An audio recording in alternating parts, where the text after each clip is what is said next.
Boa noite a todos, nos preparando para a nossa reflexão da noite,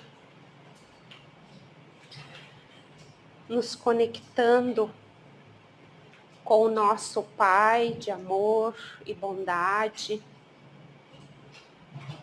que nos assiste em todos os momentos, aos bons espíritos que aqui envolvem a cada um de nós, que possam nos trazer a paz, a compreensão dessas reflexões de hoje, e que os nossos corações se pacifiquem, se harmonizem, e que tenhamos sempre a paz do Mestre nos nossos corações. Que assim seja. Queridos irmãos, o tema que nos coube hoje é de uma importância muito relevante, que é falar sobre a diligência divina.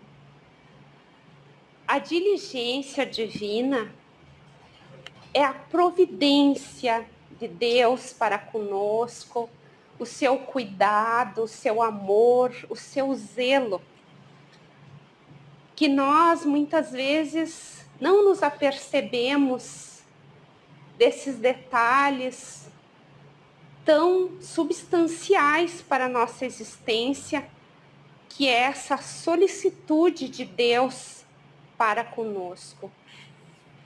E nós, então, vamos nos utilizar de um livro Luz Imperecível, sendo ele, então, a linha mestra dessa nossa reflexão. Entretanto, também iremos nos utilizar de outras obras que também nos apoiarão nesse entendimento e nos farão fazer entender como nós estamos conscientes, o quanto nós estamos conscientes dessa providência divina, como estamos hoje, o nosso despertar quanto a isso, o que nós podemos fazer para vir a despertar, e os alertas da espiritualidade, que são sempre tão oportunos para nos auxiliar nesse despertar consciente para a vida, para a existência de Deus, para o seu amor, a sua justiça para conosco.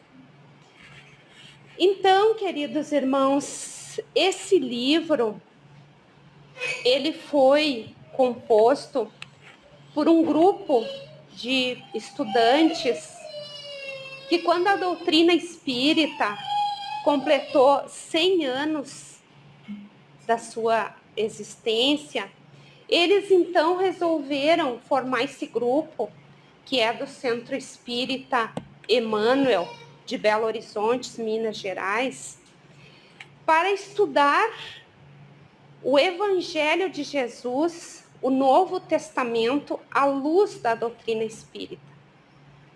E ali, então, eles pegaram todas as frases, todas as citações dos evangelhos e vão estudando um a um. E é muito interessante porque o método deles, então, eles pegam, por exemplo, cada palavra, eles analisam o seu significado real da palavra, o sentido literal da palavra, o contexto, a profissão daquela pessoa, as pessoas que estavam ali. Então, é quem fazia parte daquele momento, quando aconteceu aquilo ali, como aconteceu, aonde. Estão fazendo um contexto muito interessante. E a nós, então, vai caber o capítulo 33 desse livro. Eu não tenho ele fisicamente, mas eu tenho ele no Kindle. Então, é um e-book que eu tenho, por isso que eu não tenho ele aqui comigo. Nesse livro, nós tiramos uma citação deles uma menção deles muito interessante, onde eles dizem: a terceira revelação, ampliando os horizontes da alma, não nos leva ao tempo de Jesus.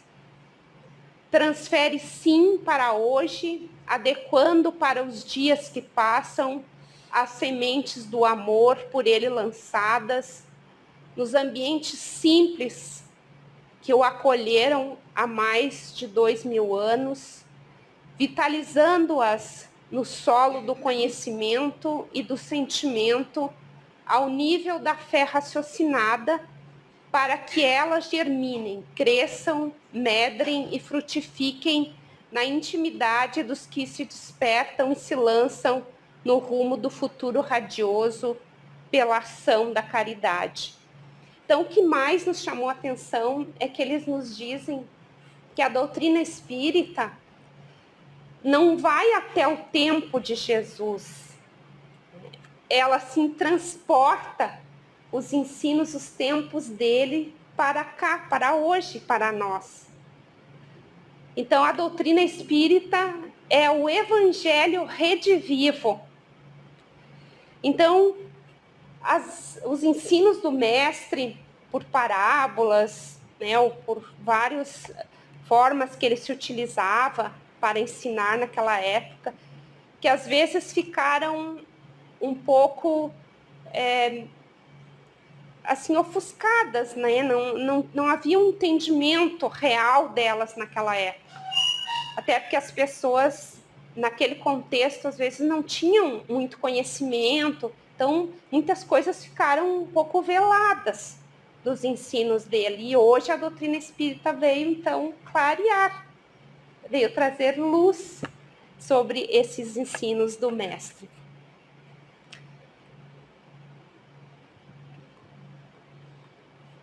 E o capítulo, então, 33 desse livro vai usar uma citação de Mateus 6:26. Olhai para as aves do céu, que nem semeiam, nem cegam, nem ajuntam em celeiros, e vosso Pai Celestial as alimenta. Não tendes vós muito mais valor do que elas? Esse contexto desse ensino de Jesus, devido à grande percepção do mestre e da didática dele, vendo que nós teríamos preocupações muitas sobre a nossa vida, muita ansiedade. Então ele trouxe esses alentos para nós. Ele trouxe esses ensinos para que nós acalmássemos o nosso coração sobre essas ansiedades. Então, ele vai falar para que nós observemos as aves do céu. Porque aí ele nos oportuniza uma comparação nossa.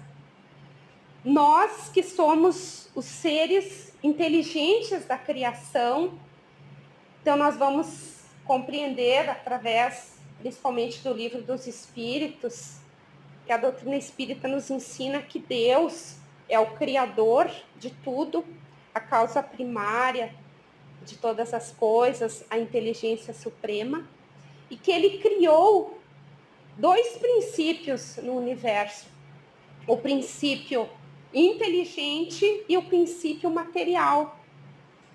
E o fluido cósmico universal que liga esses dois princípios.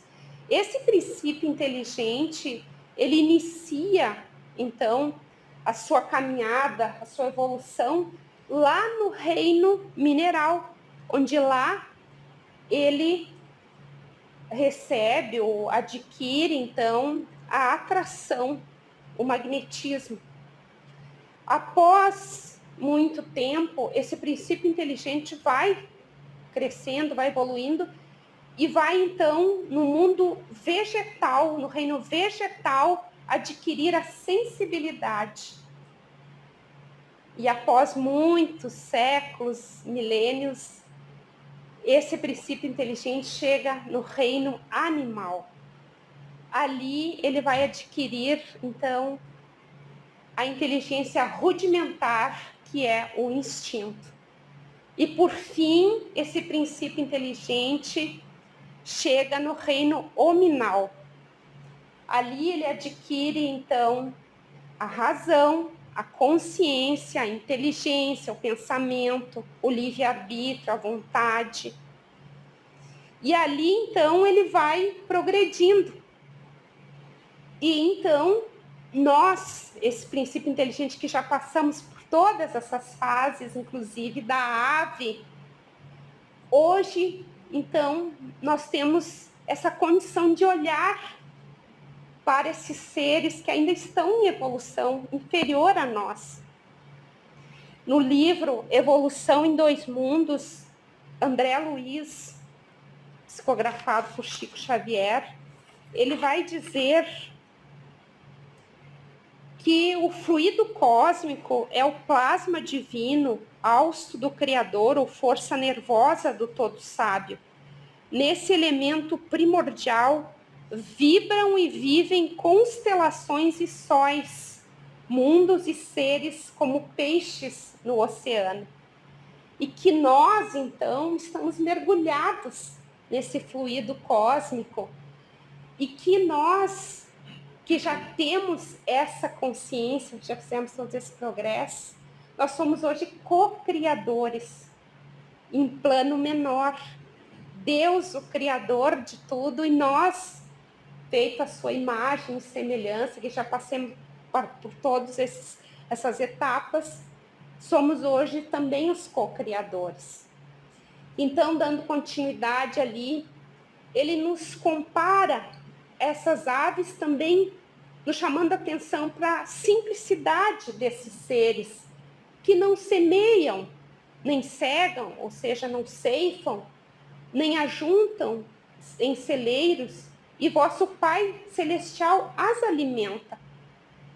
Isto é, Deus está ocupado com todos nós, dos seres mais simples aos mais complexos. E essas aves que ainda não têm todo esse desenvolvimento, esse progresso que nós já fizemos, elas não têm por que se preocupar e nem têm condições para isso, se ocuparem em semear, em colher, em guardar, porque isso cabe a nós, que já temos esse progresso, e como também está no Livro dos Espíritos, na questão 132, ali também os Espíritos nos trazem o objetivo da encarnação. E o objetivo da encarnação, quando nós chegamos no ser hominal, é o nosso progresso, a nossa evolução. E através do nosso esforço, do nosso trabalho, então nós vamos auxiliar também a humanidade no seu progresso. Através dessa lei do trabalho, nós vamos, além de conquistar o pão nosso de cada dia, também nós vamos progredir a nossa inteligência, as nossas condições de relacionamento, de convivência, de criatividade, ou seja, nós vamos também melhorar esse mundo que está aqui, com o nosso esforço, com o nosso trabalho, com a nossa dedicação.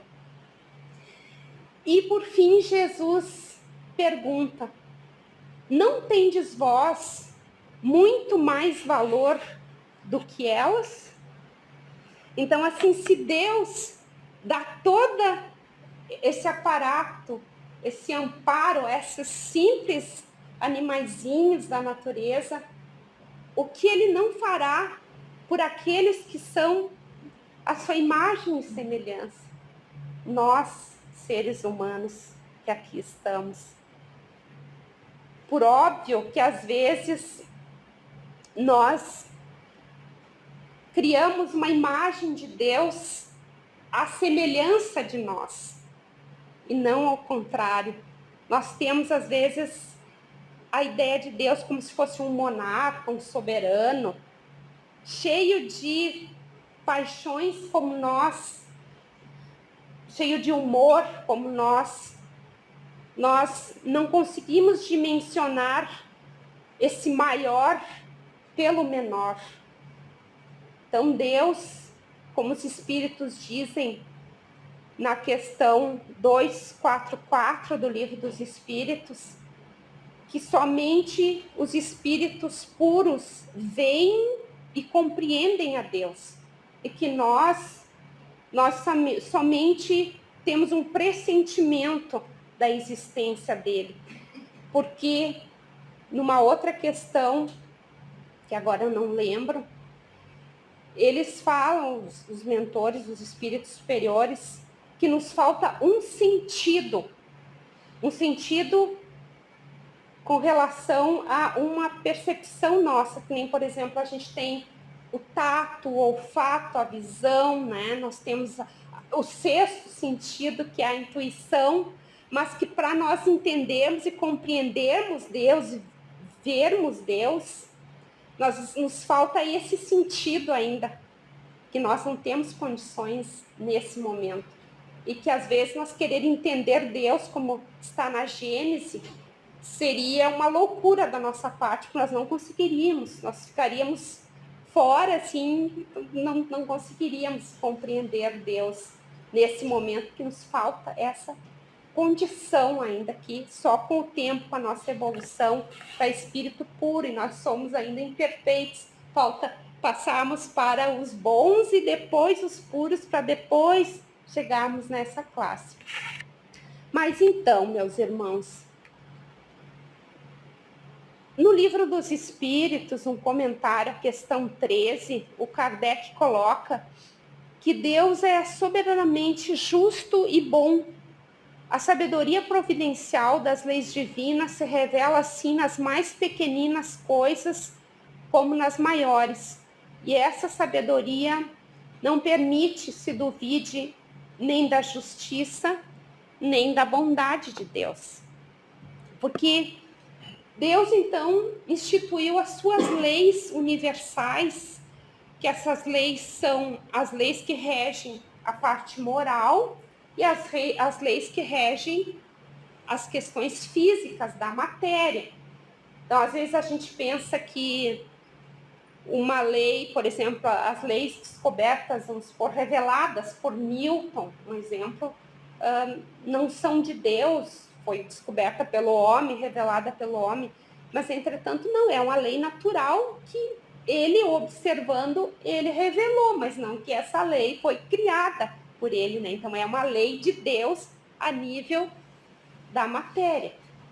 Então, Deus deixou essas leis para que essas leis nos levassem à felicidade, que tem uma outra questão também no Livro dos Espíritos, que vai dizer que nós só seremos felizes se nós obedecermos, seguirmos essas leis de Deus.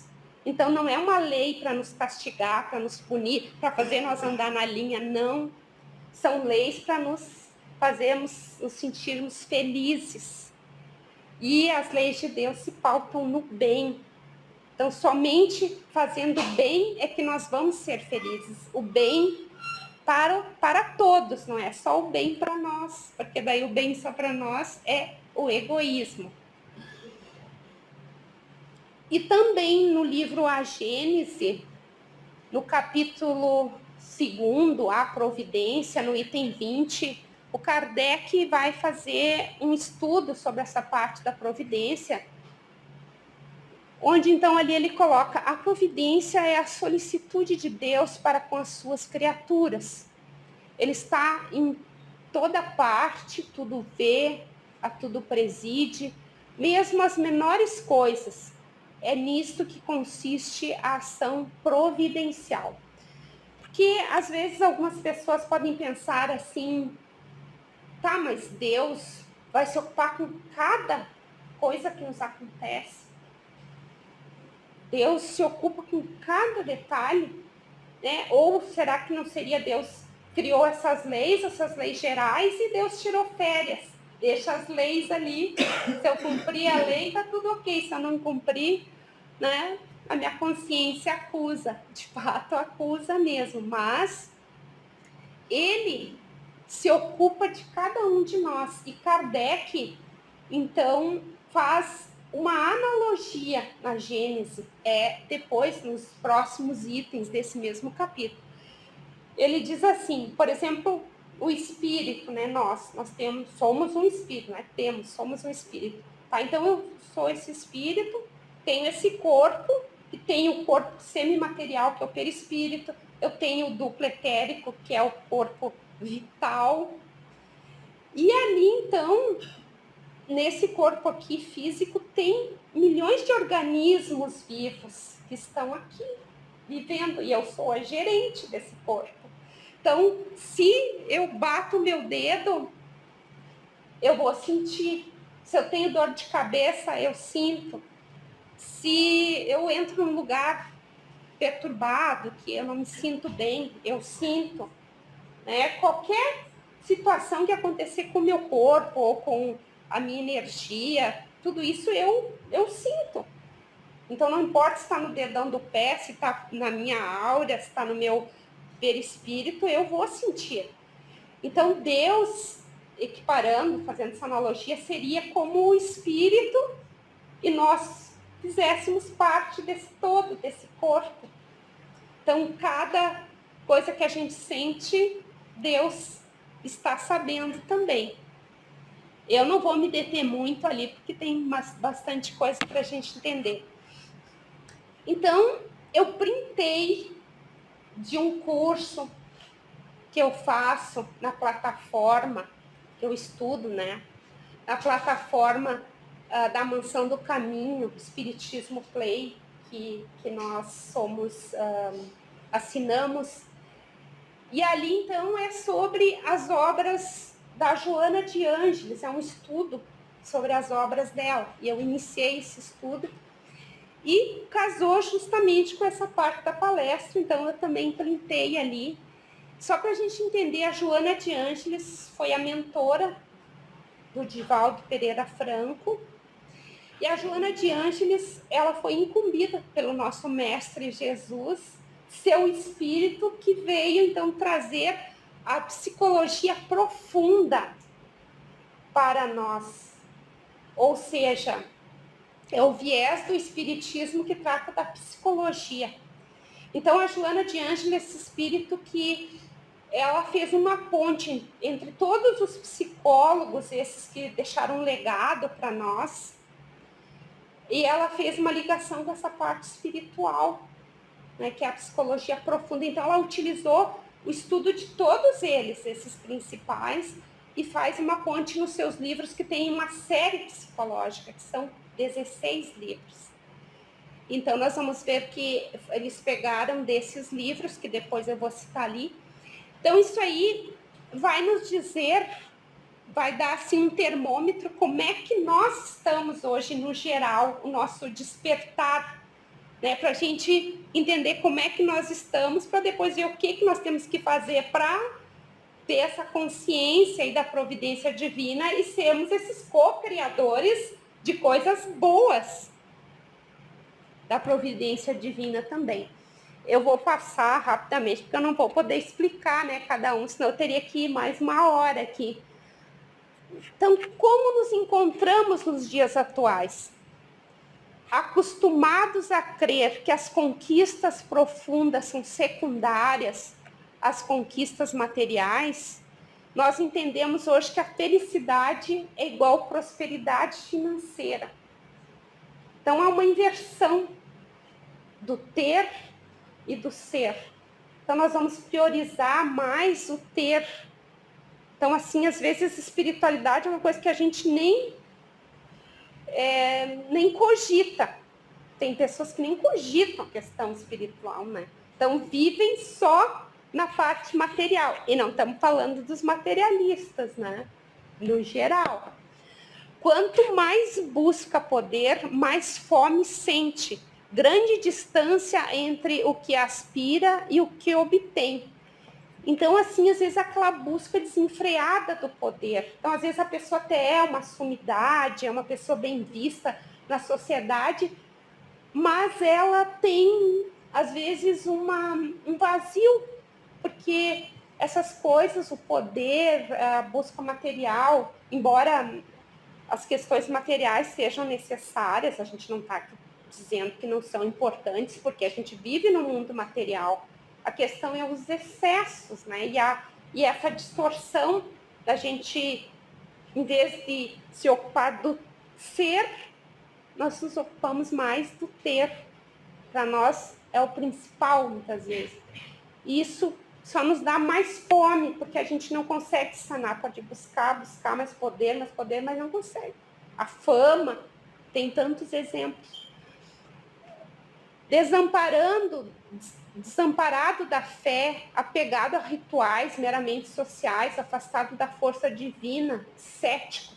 Então tem pessoas que cumprem ali aquele ritual, vão naquele tempo, num determinado dia, num determinado lugar, fazem os seus rituais, e para eles acham que tá bom aquilo ali, mas não tem aquela conexão profunda com Deus, aquela coisa de entrar no seu quarto íntimo, seu coração, conversar com Deus como um pai.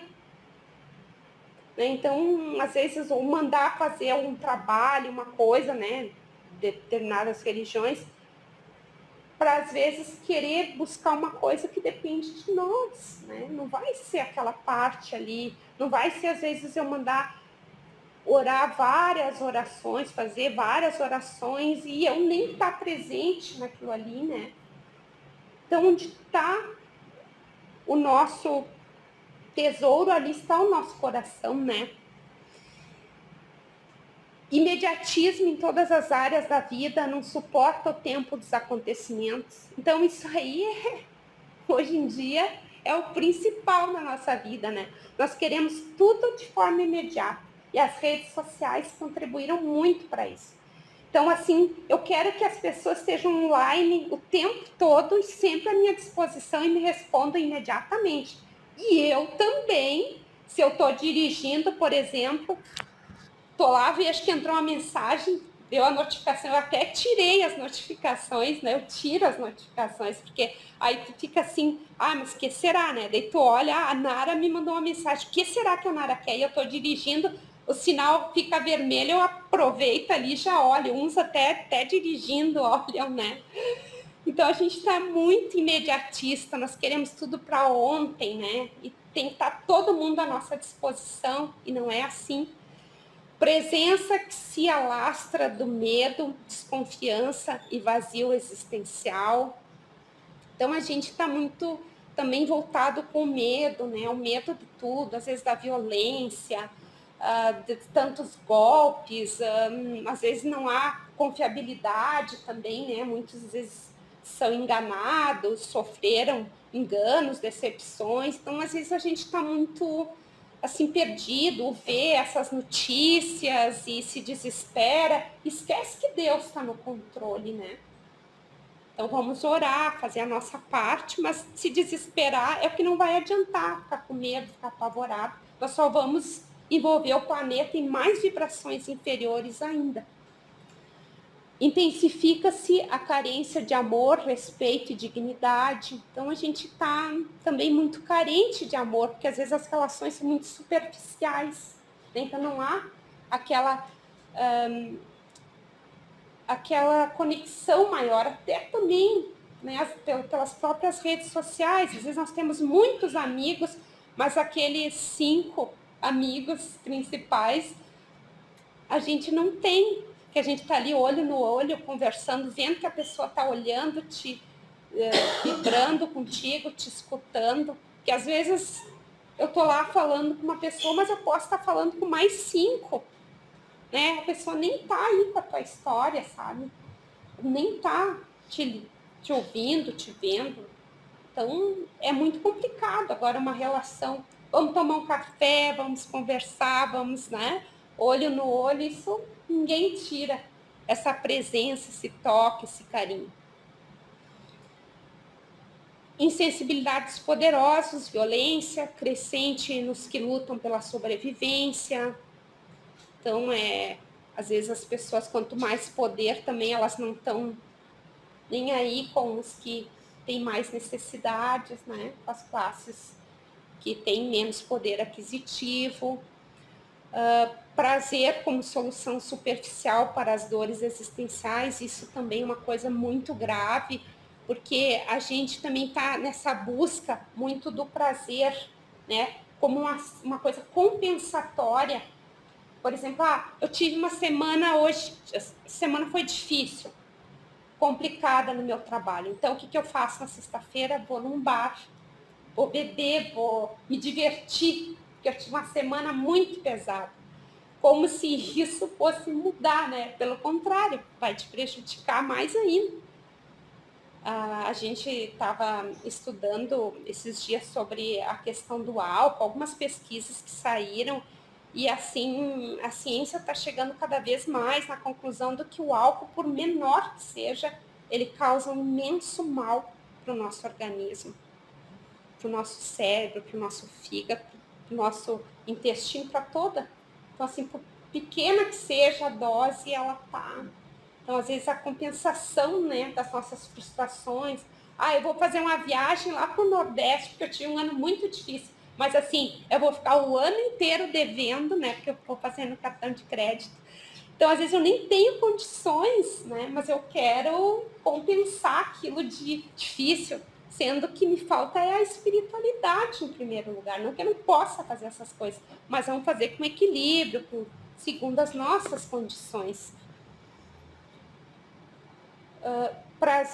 Sem horizonte, ausência de olhar amplo para o sentido de viver, vida excessivamente tecnológica, aumento da desconexão consigo e com os outros, porque daí como a gente vive muito conectado nas redes sociais, na tecnologia, às vezes a gente não tem nem tempo para nós mesmos, né? Para nós fazer uma oração, porque daí eu já vou dormir, eu estou ali vendo o celular, eu já estou morta de cansada, eu nem pego o evangelho para ler, para fazer uma reflexão, ou fazer uma meditação, ou agradecer, porque eu já estou esgotada. Então, assim, a tecnologia, a gente passa muito tempo, né? Há pesquisas aí que mostram o quanto de tempo a gente fica conectado. Tem aparelhos que medem isso, né? Então, assim, falta tempo para nós, falta tempo para os amigos, para a família. E, por fim, o que nós temos que fazer, né? Então, primeiramente, nós vamos levar um puxão de orelha de Paulo, na carta uma parte da carta que ele escreveu na época para a comunidade de Efésios, onde ele diz, mas serve para nós, desperta, ó tu que dormes, levanta-te dentre os mortos e Cristo resplandecerá sobre ti. Tenham cuidado com a maneira como vocês vivem, que não seja como insensatos, mas como sábios, aproveitando ao máximo cada oportunidade, porque os dias são maus. Mortos, ele está falando, mortos que estão inconscientes, que estão passando pela vida, por uma vida simplesmente material, e não uma vida de busca espiritual, de evolução do ser, né, do aspecto existencial como espírito imortal. E Joana de Ângeles, no livro Ser Consciente, ela nos diz o que nós precisamos agora para ser conscientes de si mesmo. Ser consciente de si mesmo é a meta existencial, conseguindo o alto amor que desdobra em bondade, compaixão, ação benéfica em favor do próximo. Pois então, meus amigos, para a gente ter consciência de nós mesmos, nós temos que ter consciência do próximo. Porque não há essa desconexão do próximo. Então, nós precisamos desenvolver a bondade, a compaixão, a ação benéfica em favor do próximo. E a compaixão é eu ter compaixão pelo erro do próximo também. Porque quando eu sou aquela pessoa que eu sou muito exigente com o outro, com o erro do outro, porque eu certamente me acho perfeita. Então, só vejo defeito nos outros. Então, isso aí, eu estou desconectada, né, com a compaixão. Então, na verdade, eu sou aquela pessoa que eu não olho para os meus defeitos, para os meus erros. E eu não me aceito também. Então, eu sou, às vezes, uma pessoa... Eu me sinto até impostora também, né? Que nem eu mesma me acho merecedora das coisas boas que vêm para mim. E imagine para o próximo, então. Então, nós temos que desenvolver isso, essa questão da bondade do próximo. Às vezes, nós vamos mudar e as pessoas vão estranhar e vão continuar nos tratando da forma que nós tratávamos elas antes. E nós vamos ter que ter paciência, né?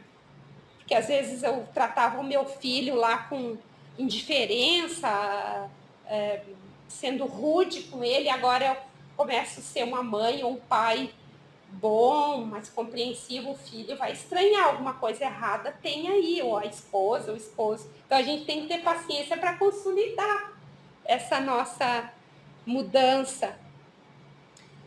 E foi, então, nos livros O Ser Consciente e O Despertar do Espírito, que eles compilaram aquelas citações que a gente colocou antes. E, por fim, então, eu gostaria de trazer do Emmanuel, do livro Palavras de Vida Eterna.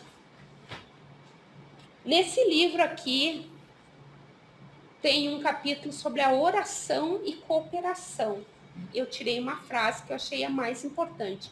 Em supondo o que a solução do alto demora caminho, depois de havermos rogado o favor da infinita bondade, recordemos que se a hora de crise é o tempo de luta, é também a ocasião para os melhores testemunhos de fé. E que se exigimos o amparo do Senhor em nosso benefício, é perfeitamente justo que o Senhor nos solicite algum amparo em favor dos que se afligem junto de nós. Então, meus amigos, às vezes nós pensamos assim, eu estou passando por uma dificuldade, uma aflição, e eu peço para Deus numa prece. Só que a resposta de Deus não vem. Eu queria que viesse logo, que viesse agora, viesse amanhã, hoje, mas não está vindo essa resposta, como se Deus não tivesse me ouvindo. E o que é pior, parece que a situação está piorando ainda.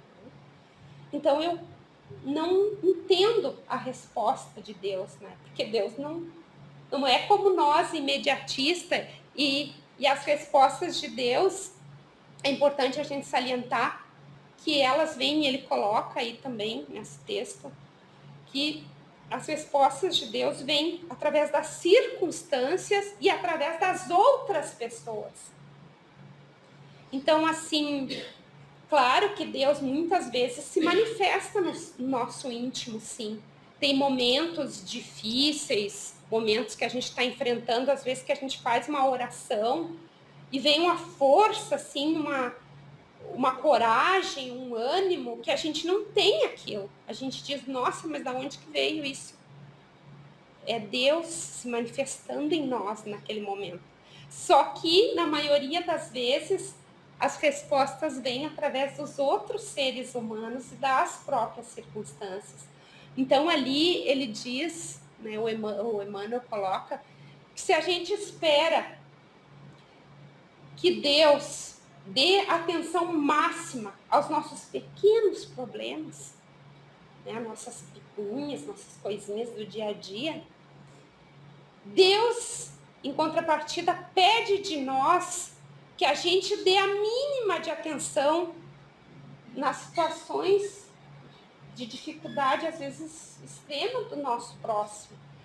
Por isso que ali na parábola, que eu só coloquei a foto, né, do bom samaritano, quando esse rapaz caiu no poder dos ladrões lá e foi machucado e furtaram dele tudo, passou um levita, passou um sacerdote e o anjo espiritual que estava ali, provavelmente o anjo da guarda do rapaz, intuiu primeiramente esses. O sacerdote, com certeza, vai atender ele. O sacerdote veio com a intuição, mas eu não vou me comprometer, foi embora. O levita também.